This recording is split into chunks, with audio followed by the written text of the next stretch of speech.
Thank you, Jonathan. Great. So tonight, let me see if I can make this.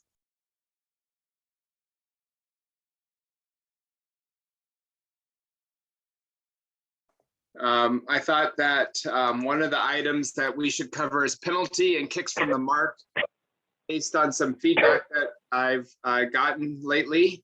And then we'll open it up for some additional items, which I did receive one request on the changes in handling. And then I know that maybe there'll be some other topics that people want to bring up in the open forum piece. So we're going to start off with a video tonight. And after you watch the video, I actually have a polling question. So I encourage you to pay attention.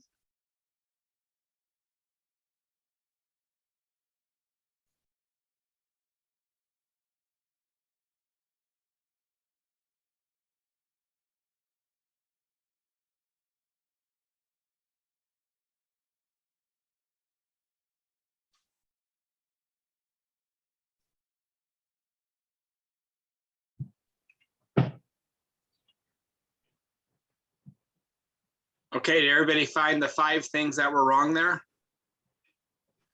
Okay, I'm going to give everybody an opportunity here to take a look at the video again. And then the polling question that we're going to bring up will be what of this penalty kick that was taken may not be in compliance with the laws of the game.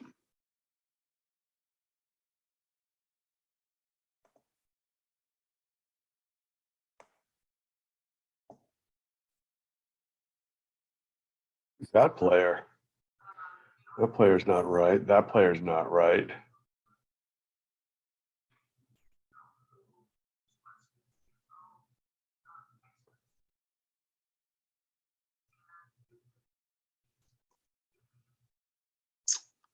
Okay, let me see if I can get this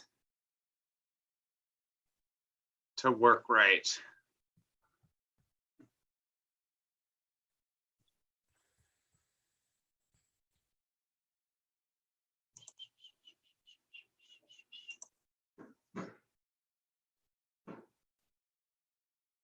Okay, is everyone seeing the polling questions or not? We're seeing them, Richard. Perfect.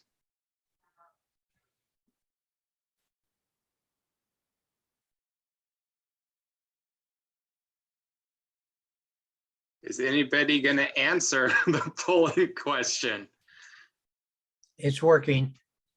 Perfect. So this is a multiple choice.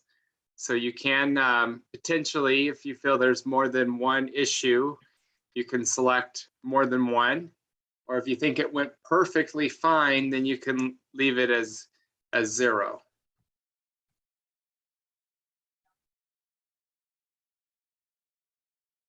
So far, 56% of you have participated. So that's about probably 15 of you. So maybe the other half don't think there's any issues. I'm going to give you about 10 more seconds.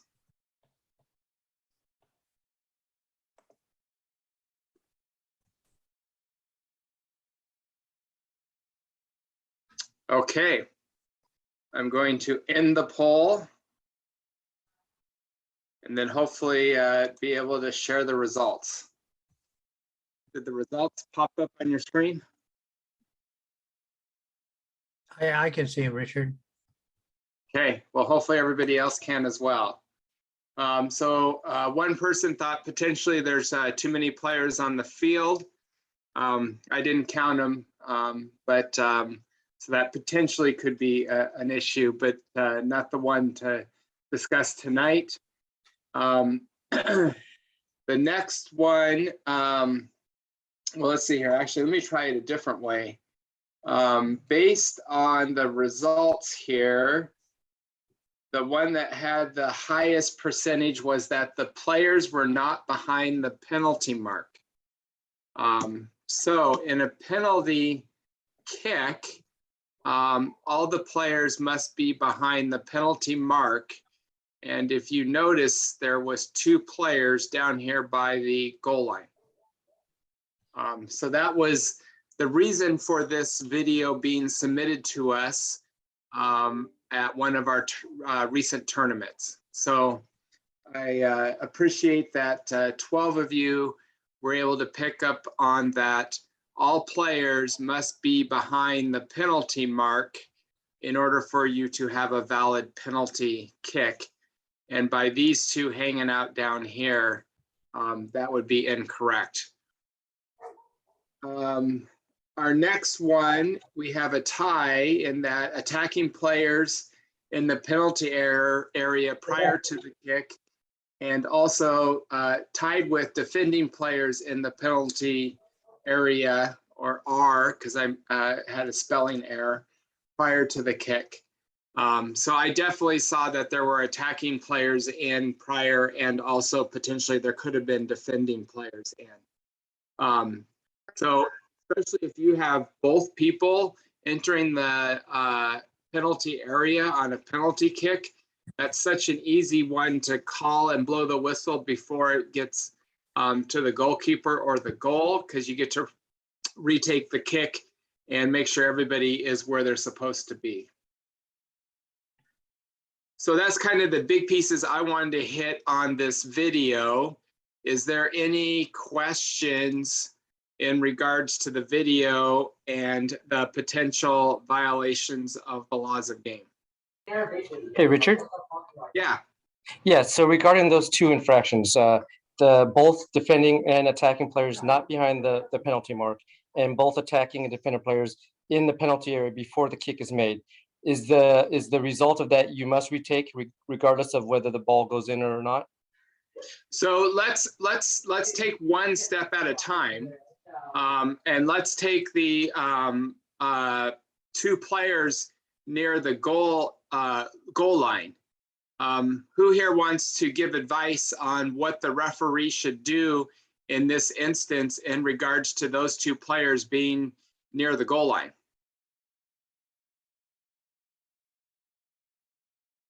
Well, if I see it before the kick is taken, I would tell them that you can't take the kick till they're behind it.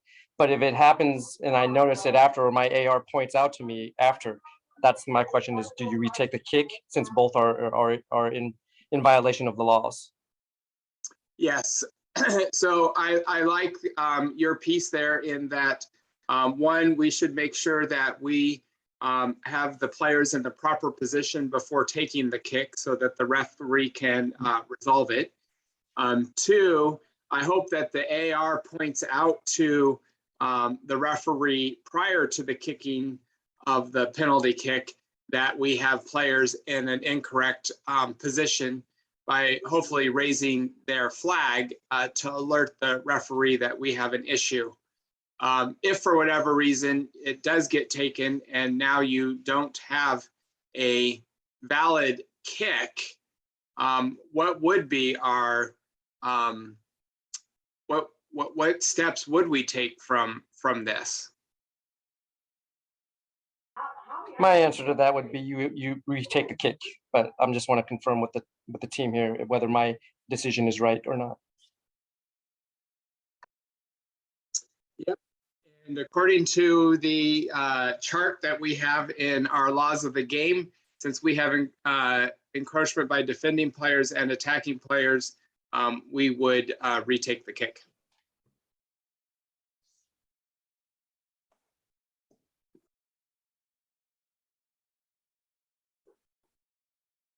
So the other part that I brought up here was, did the polling summary disappear from your screen now? I took it down, Richard. Oh, cool. Thank you, Wayne. So here's the out of the laws of the game of what we should do before kicks from the penalty mark start. And this is from the kicks from the mark as opposed to the penalty kick. So we're going to make that transition now. So as we all know, we should first have a coin toss to decide which end of the field will be taking the kicks from the mark, except for if we feel that there's safety reasons. I kind of put this conversation tonight in regards to tournaments. And I know a lot of the tournaments that Northwest Soccer officials doing right now is at Starfire. And as we all know, Starfire can be a very crowded and chaotic area. So I would sometimes, if I was the referee on field 2, I would find that doing kicks from the mark on the north end of that field to probably be an unsafe place to take them, because we have too many people that are walking in and out of Starfire and could cause us all kinds of problems for the kickers and or the goalkeepers. And so probably the south end would be a better place to take those kicks from the mark. I also probably would have that same conclusion on field 3 and 4, because again, on the south end of those fields, we have a lot of spectators and other individuals walking on the south end of the field that could become problems for us in the kicks from the mark. And I think it would be way more safe if we took the kicks on the north end of the fields, which would be the pond end of the fields, in order to make sure I have kicks from the mark that goes smoothly. So then we need to make sure we do our coin toss then for who's going to kick first or second. And then here also we'll continue with the exception of the substitute for a goalkeeper if they're unable to continue. Only players who are on the field of play or are temporarily on the field of play at the end of the match are eligible to take the kicks. And then the team should select their order. And at the end of the match and before and during the kicks, one team has a greater number. We have to then reduce what the team that has more players needs to reduce in order to equate the number of players on the field.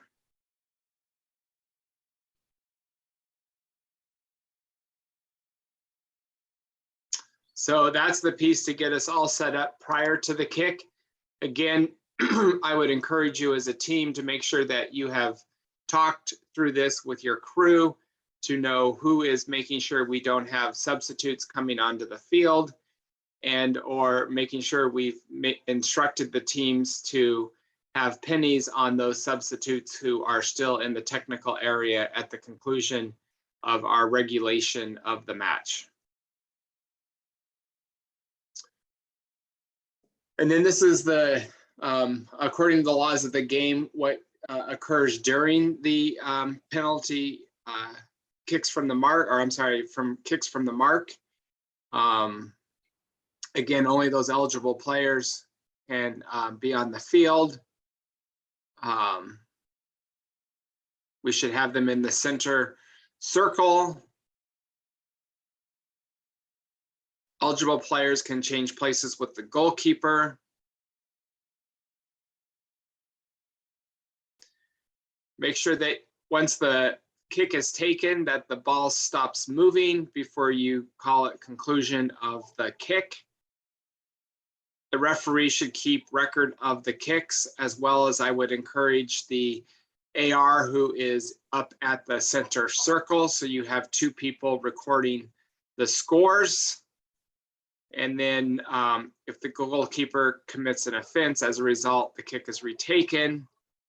The goalkeeper gets one warning, and then after that would be cautioned.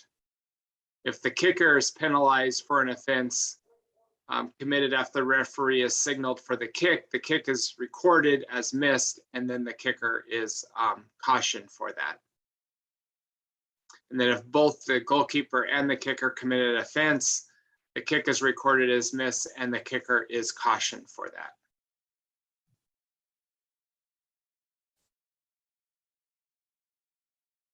And then, as we know, the teams take 5 kicks, and depending upon those 5 kicks, you may determine a winner. And if not, after those 5 kicks, you still have a tie. You then get to take 1 kick at a time until you have a team that has won the kicks from the mark. Anybody have any questions in regards to kicks from the mark? Hey, Richard. Okay, I think KD talked first. Yes, regarding cautions, in terms of the number of cautions are reset when the kicks from the mark start, right? So if someone got a yellow, a goalkeeper, for example, gets a yellow during regulation, gets another yellow during kicks from the mark, it's not an automatic red. He has to get 2 in that period, correct? Correct. To be shown a red. So it doesn't carry over in the right. Cards from regulation don't carry over. Correct. Got it. I No think I heard- cards or warnings, including those to coaches, carry over to kicks from the mark. Thank you, Cameron. Russell, did you have something you were going to say? Did you mention where the AR is supposed to stand on a kick from the mark? I did not. I was hoping, I think our video showed us the correct positioning of the AR of where they should be. For a penalty kick, not for a kick from the mark. Yes, for the penalty kick, where should they be? The penalty kick, they're on the intersection of the 18 and the goal line. On Okay. kicks from the mark, they're on the goal, the goal area and the goal line. Okay, so they should be up here where my cursor is now. Yes. And then where should the, to the group, where should our goalkeeper be that is not in the goal?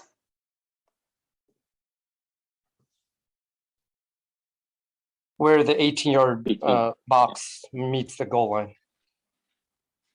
Yeah, they should be somewhere back here, approximately where the penalty area meets the goal line. So why is the AR position different from a penalty kick and a kick from the mark? What's the reason behind that? Somebody have an answer for that one? I do. The reason is because on a penalty kick, if the kick is missed, the AR has to get back to the touch line and get in position for calling the offside. So they want them closer to the touch line on a penalty kick. On a kicks from the mark, there is no worry for the AR to have to get back. Therefore, they can be closer to help determine if a goal has been scored or not on a, hitting the crossbar and coming down, or a better view of the keeper encroaching. Thank you, Russell. I did not know that. Learned something today.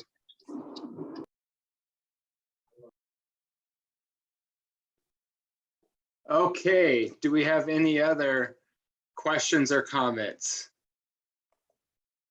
on the kicks from the mark? When does the play end from kicks from the mark? When the ball stops, or when does that end? Because we've seen those videos, right, where the goalkeeper saves the ball, it goes up in the air and he's celebrating, and then it bounces back into the back of the net. There's some good YouTube videos. Yes, so make sure that that ball comes to a complete stop.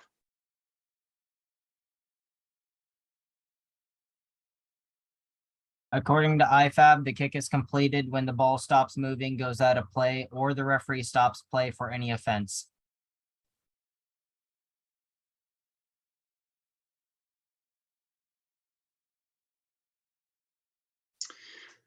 And then here's the IFAB rules in regards to substitution and sending off during kicks from the penalty mark. And then finally, here's the outcome of the penalty kick in regards to individuals violating the laws of the game of taking a penalty kick.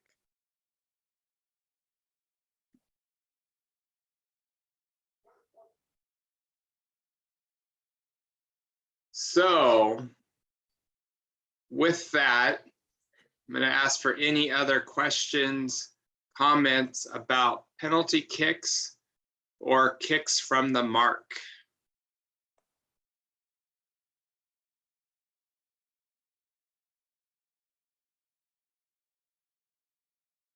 Okay. Then next tonight, the question that came up was handling and what changes came out for 2022, 2023. So I went to IFAB and looked up in regards to the handling offensives changes for 2022, 2023. Luckily, there are not, from what I've heard people explain, it's mostly clarifications that IFAB has made this year as opposed to actually making law changes. So one of it was in regards to the goalkeeper handling and making a clarification in regards that goalkeepers can handle the ball within the penalty area.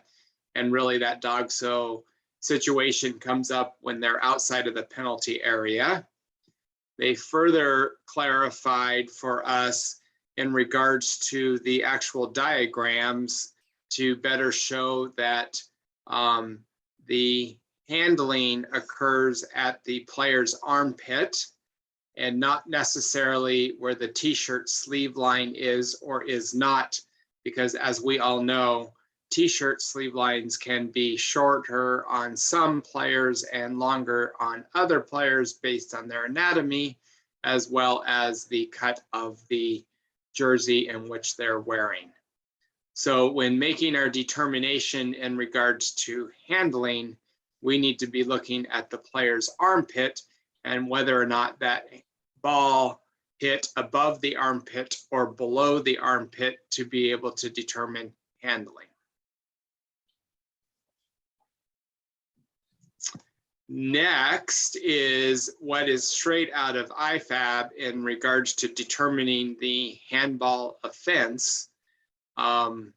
Again, being above the armpit, it is an offense if the ball deliberately touches their arm of them moving the arm towards the ball, touches the ball with their hand or arm when it is made their body unnaturally bigger.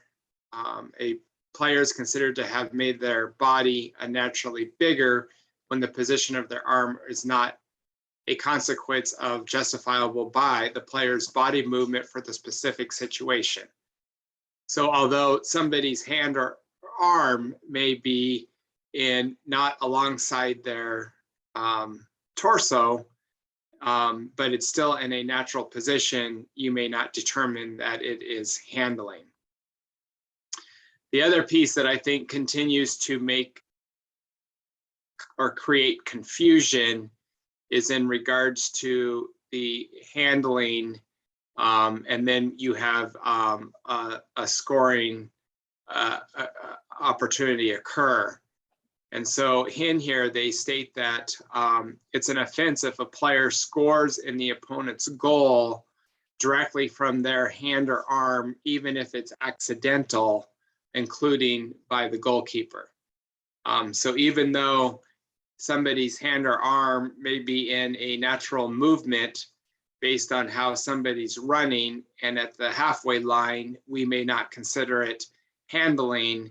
If the result of it hitting their arm, it goes into the goal, it would be considered handling in that case.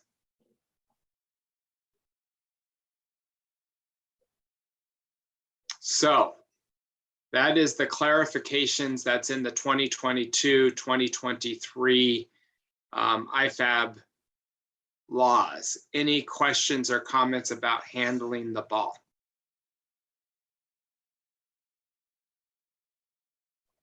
So Should I have, Okay, who wants to go first? I guess I'll go first. Regarding the handling, because I've heard different from a senior official that was watching one of the matches I did regarding putting your arms up to protect your face from the ball from hitting your face. My understanding is that because there's no advantage gain, it would have hit your face anyways. That is not a handball.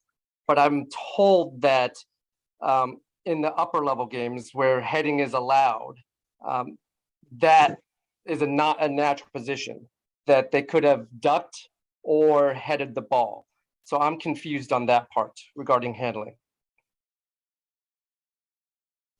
So I think I didn't quite follow your first part of that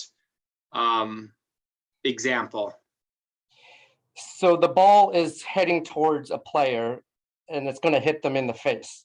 That player reacts by putting their arms in front of their face and it hits their hand or their arm. I have not ruled that a handling offense because to me, there is no advantage gain. It would have just hit them in the face. But another referee told me that, especially in the upper level games, the whatever 14s and above, but because they can head the ball and they're more skilled, they can duck, that is not a natural position to put your hands up. And that would be handling in his opinion. So I was confused because I would not have called that handling. So, and KD, based on, you would not call that handling because, in your opinion? Yes, because in my opinion, the ball there was no advantage gained, right? The ball would have just hit their face. And to me, it seems natural to want to protect your face. Okay. Anybody have any suggestions or opinions on KD's interpretation? I would I tend to, totally agree with you. They didn't make themselves bigger by putting their hands in front. As long as the hand is not above the head, I'm totally supporting that call of not calling handballs. We don't need more concussions in kids. When you say something to me like high level, I'm now thinking pro levels in which they've had numerous training on how to head the ball. It's really not an advantage to put your hands up, but I totally agree with you. It's protecting a face. We don't need any more concussions. And somebody to tell you otherwise, I think would be mistaken for anything under a professional level. I think I would agree with that as well. There's zero advantage gained. And if they're not making themselves unnaturally bigger in that area, then I don't think it's an offense. And the only thing I would add to that for you, KD, is I don't even put like a U14 or a U16 determination on that. I think it really gets down to the ability of the players that are in that match. But I think the response is here that the players aren't making themselves bigger. As long as that ball doesn't go directly into the goal after protecting their face, I think that you can easily, from your opinion, not call that handling. Thank you. I agree. It's based on the reactionary view of safety of their face, or even in boys in the lower extremities.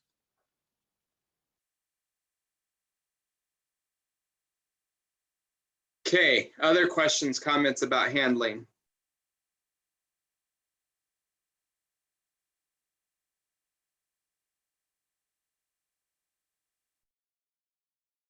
Wow. what's that last point you have on the slide there, Richard, about dog-so or stopping a promising attack if a goalkeeper knowingly touches the ball second time? Right, I think that last bullet gets into the whole goalkeeper exceptions because they can handle the ball within the penalty area.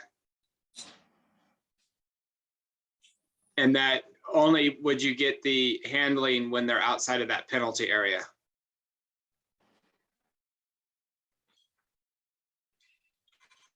Does that answer your question, Jonathan? Yeah, it's all good. Okay. I always like the one with a goal kick and he doesn't get it out and he goes, grabs it again.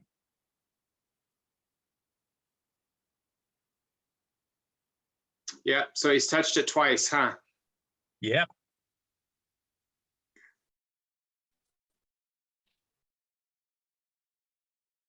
Okay. Okay, sorry, Richard, one more question regarding that. So in the case where the goalkeeper touches it twice or picks the ball up from a deliberate pass from a teammate, it's an indirect kick for the opposing team and you put it on the 18-yard box line that's parallel to where that occurred, right?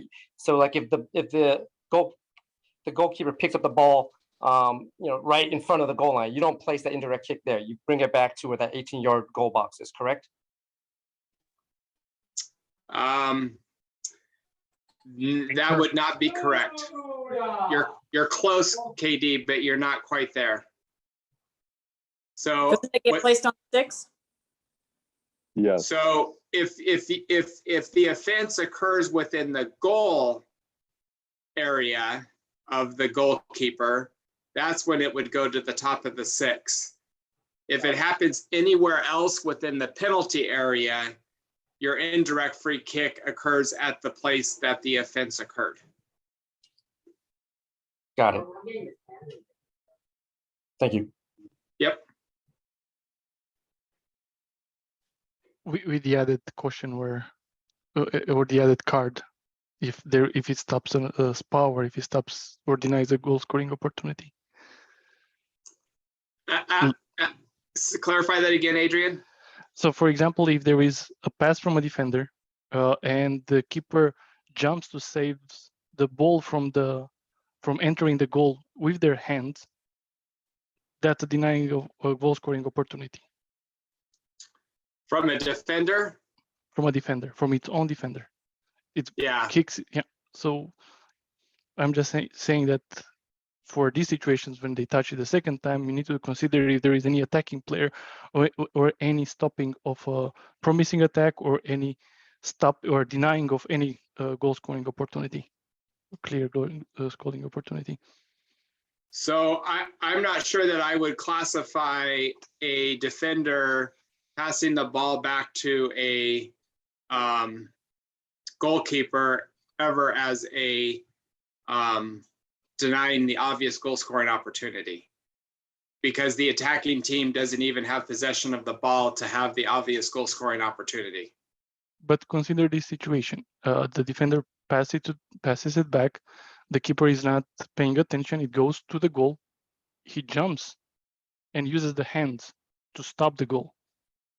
That's theoretically, but I saw videos happening of those. So he jumps to the ball with the hands and stops it from entering the goal. That's a clear denying goal scoring opportunity. Doesn't matter if the keeper is there or not. So I know that I have a few assessors and or instructors on the call tonight, so please keep me honest here. But I believe recently there's been clarifications that the goalkeeper can use their hands in regards to somebody passing the ball back, and they know that it's going to go into the goal from their own team, and it's not an offense. Am I wrong, Russell or Wayne? You're correct. Because of no possession by the attacking team, you've already eliminated one of the 4 criteria that you need for DOGSO. And it's just a terrible pass back. And yes, the goalkeeper is preventing the ball from going in, but that would be illegal use of the hands by the goalkeeper. It would be an indirect free kick at the point of where the goalkeeper touched the ball. Therefore, it would be inside the 6. It would be set on top of the 6, and it would be an indirect free kick. Now, what they're talking Richard, about. that is considered in the spirit of the game a pass back to the keeper. And any ball that is passed back from another player, his own player to his own keeper, that is considered a pass back and therefore an indirect free kick. Right. So Richard, I think the other issue that we're having is the last sentence of that bottom paragraph on handling, when they're talking about the sanctions in the offense of stopping a promising attack or denies a goal, denies the opportunity of the opposing team. That's basically when the goalkeeper is getting ready to do a goal kick, mishandles the ball. There's an attacker now coming in and putting pressure on the goalkeeper, and the goalkeeper either kicks the ball again or picks it up with their hands. That is now where we're having to go and look at, did that break up a promising attack or did that deny a goal scoring opportunity? In which case the goalie then is sanctioned for that. Does that make sense to everybody?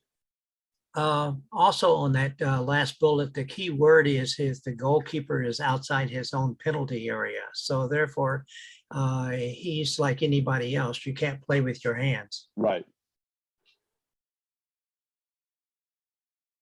That makes sense to me. Okay, so for the first situation where, so it's just an indirect free kick, no caution, basically no card.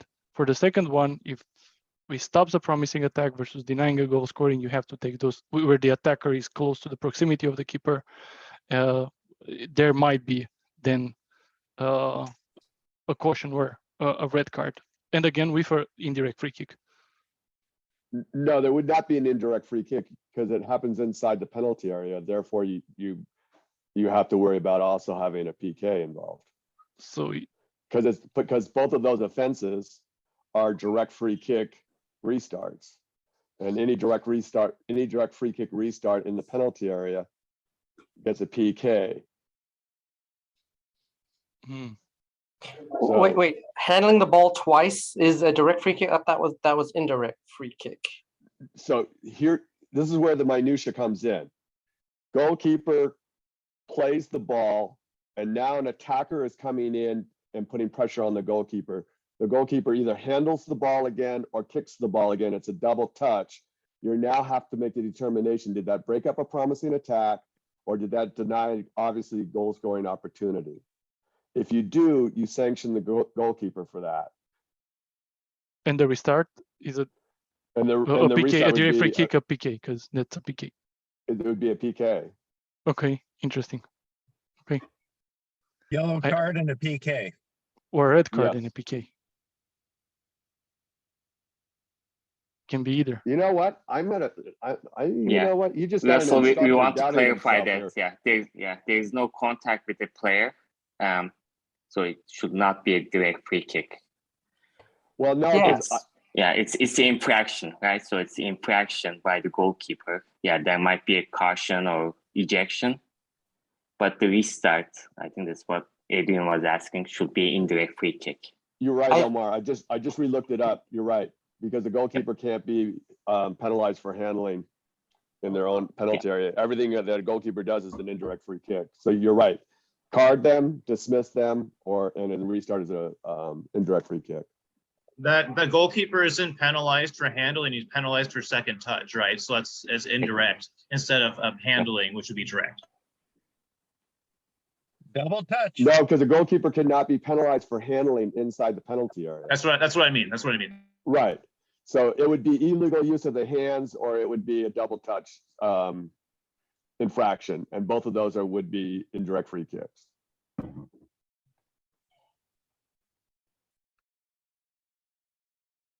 Thank you. Yeah, that's clear now. Yeah, okay. I appreciate it. And so now, of 32 of you, how many of you had this happen in your game before?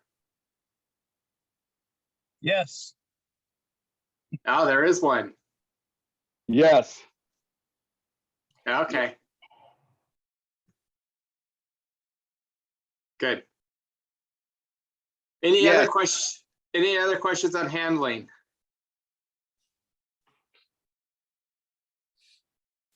I want to make it clear, because I don't necessarily like the heading of your bulletin here.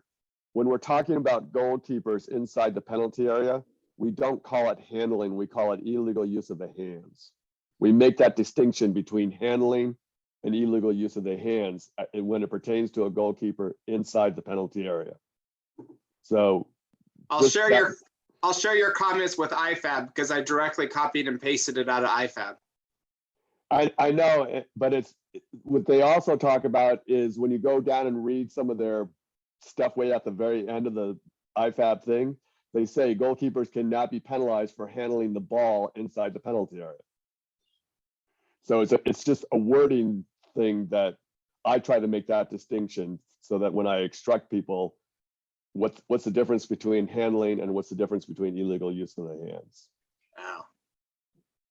In my layman term, it's a double touch.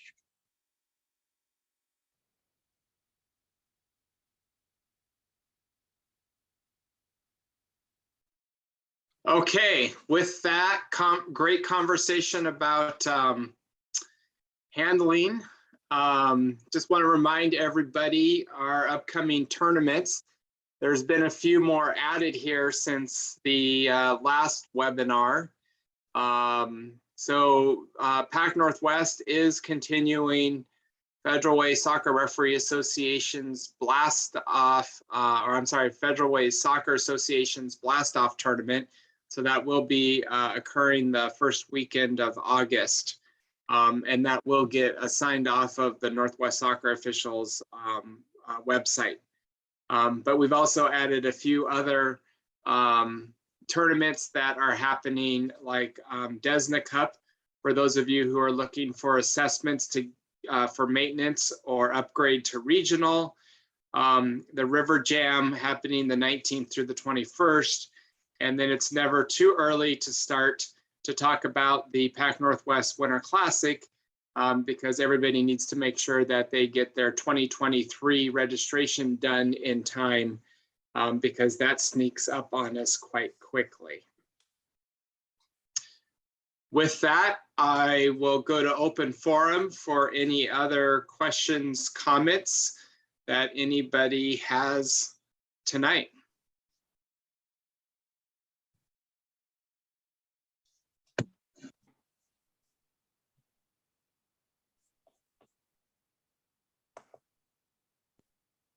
Hey, Richard, sorry for not monopolizing the questions. KD here again. That's okay. I wanted the group's opinion on what constitutes a legal shoulder-to-shoulder interaction. What are the criteria people are using to determine it's not a foul in these cases? And I understand that a lot of this is judgment, but I've seen some plays where a player says it's shoulder to shoulder, but he came in like Earl Thomas and just took the person off their feet. Where other times there was mutual shoulder to shoulder, but the bigger person won out, and that's okay. And it's a lot of judgment. But I just wanted people's opinion on what they allow and what they don't allow as shoulder to shoulder.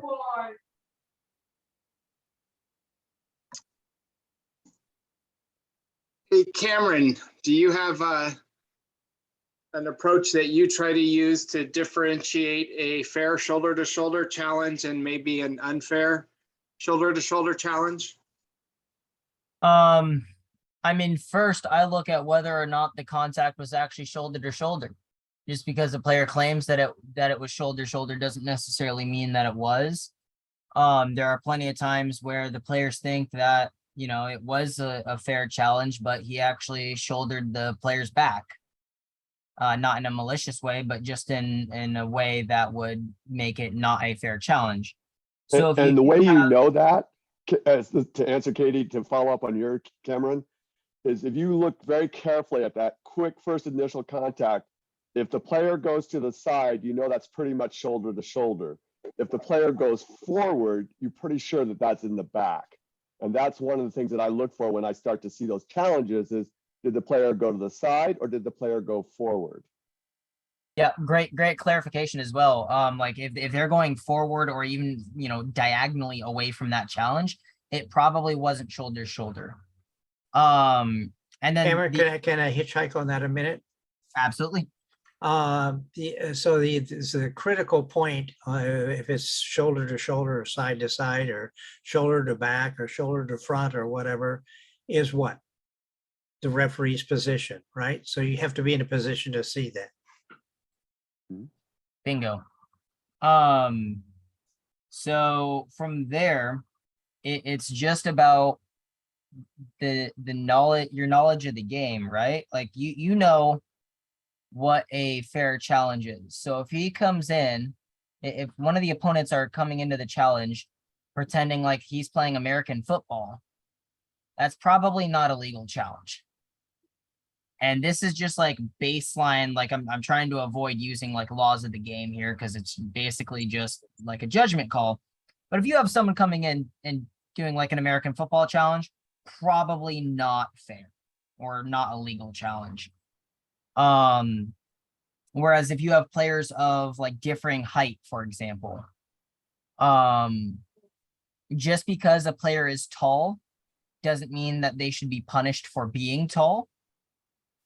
And oftentimes I found that the tall players actually will usually lose that engagement. So that's kind of like baseline what I look for when dealing with like shoulder to shoulder type challenges. Does there need to be mutual engagement, in your opinion, to let it go? Like if one person is not. That's Go a ahead, great Russ. question, Katie. And when it is instigated by one person, I see how close they are in relative to the ball. So if the ball's going to the left and now that player is now trying to shoulder the player on his right side, I am pretty close to not going to allow that because the player is no longer trying to play the ball. He's looking to play the player. If the ball is dead center and that one person instigates it, that to me is a fair challenge. So I'm looking at where are they in proximity to the ball? Are they both having a chance to play the ball? Is the ball on one side of the player and that player's instigating it? Then I get look at that much closer and are probably going to be a foul on that player. The other thing I look for is there a more excessive amount of physicality in comparison to the rest of the game? So sometimes what happens is you have a substitute come in and all of a sudden they just smash a player really hard. And it's much higher than what anything has happened in that game preceding that. Well, for me, that starts bringing up red flags and I start looking at that closer because that may be more excessive force than what the game it wants at that point. Does that make sense? It does. And you're trying to gauge the temperature of the game for the safety of the players. I get that. Yeah. Thank you. And how the players want the game to be, officiated, right? Right.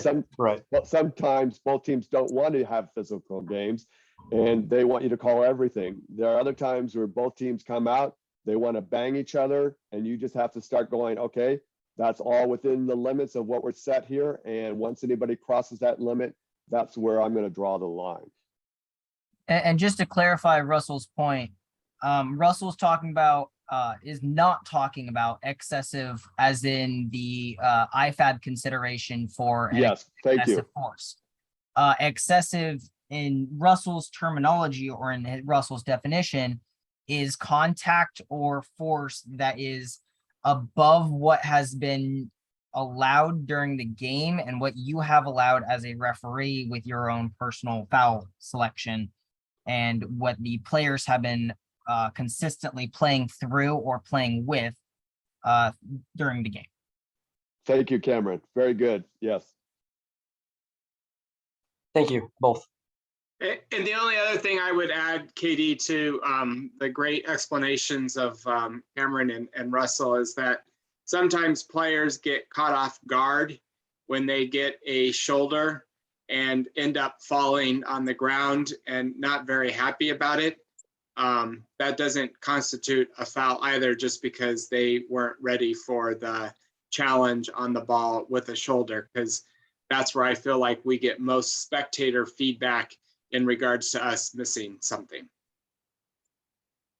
This is Mark, and I'd like to highlight and note what he just mentioned, Richard did, because if you do get bumped and you're on your left foot against the person, more likely you're going to stay up. But if you get bumped and you're on your outside leg, when you get hit, more likely you're going down.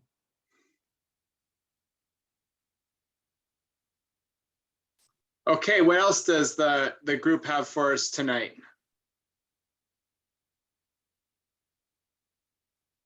Well, this is Mark. You know, I mentioned a kid note, nothing to do with laws or rules or anything like that, but just of a healthy nature of keeping us healthy to play the next game.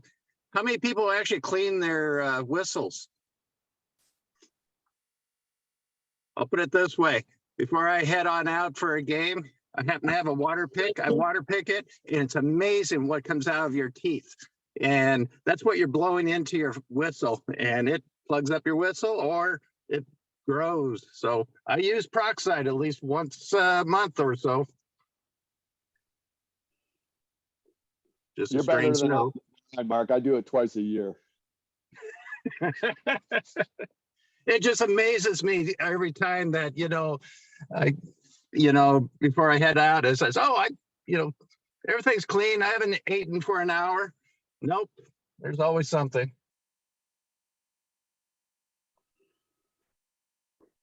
Okay, what is any other items out there that You notice this tournament that's coming up in Washington Premier, is that National League from US Youth Soccer. They have their new thing, National League PRO, which stands for professional recruiting or pro recruiting opportunity. But is that just another word for Far West Regional League and Northwest and National League Northwest Conference? Yes. That is my understanding that what is happening at Premier, is that this coming weekend? I can't Yes. remember. Yes. Okay. Yes. Yes, that is the Northwest Conference National League that has traditionally played. Well, we played them this last January and February, both at Starfire Valley Ridge, and then also some fields up, I want to say, in Bothell and maybe even Seattle. So it looks like now they're having some type of summer event as well, Jonathan.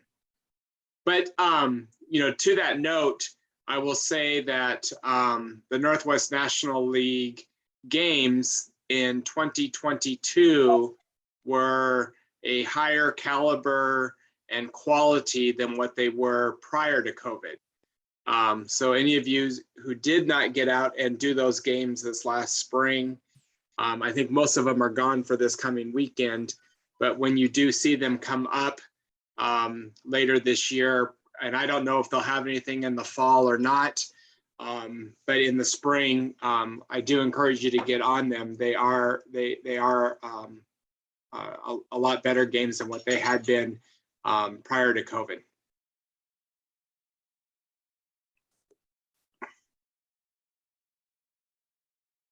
Any other questions? I saw you also had an adult tournament in one of the weekends. I assume, is that the Freeman crew tournament? Adrian, that's the Desna Cup. Yep. Yes, sir. Yes. Yep, that will be 3-person crews, and those are all 45-minute half games, and so they are accessible. I know I gave Wayne the heads up. There's no home Sounders game that weekend, so we're hoping to be able to help people in getting their assessments that weekend.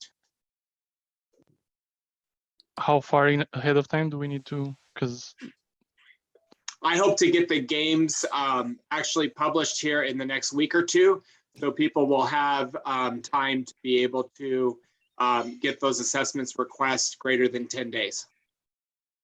okay, great, thank you.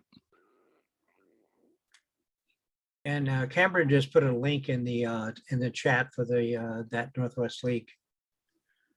Yeah, it stands for player recruitment opportunity. It is essentially the Northwest National League, or whatever that league used to be called, whichever one of the 3 names it used to go on by. But this league is basically direct qualification to the National Championship Series. Do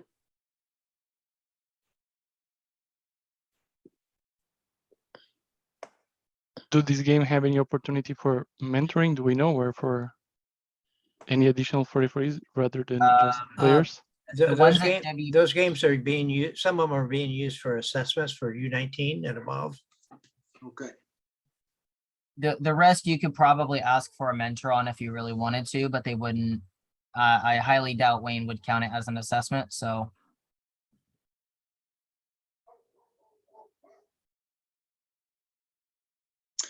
Okay, well, with 2 minutes to go, I'll wrap this up. Our next meeting will be, I believe, on August. Excuse sir. Yep. I would like to barge in here. I was wondering like when the next like event was. Event in regards to what? Like the Zoom call. Oh, yep. So the next one's going to be on August 22nd. And on the 22nd, we will do our usual fall league recap in regards to the league rule nuances and hit the micro mod to remind us of those, as well as other league rules, and also hit on any of the points of emphasis for the high school officiating. So with that, we will call it a night. I appreciate everybody coming out and participating, and hopefully we'll see you on the pitch soon. And if not, I'll see you hopefully August 22nd. Thanks, everyone.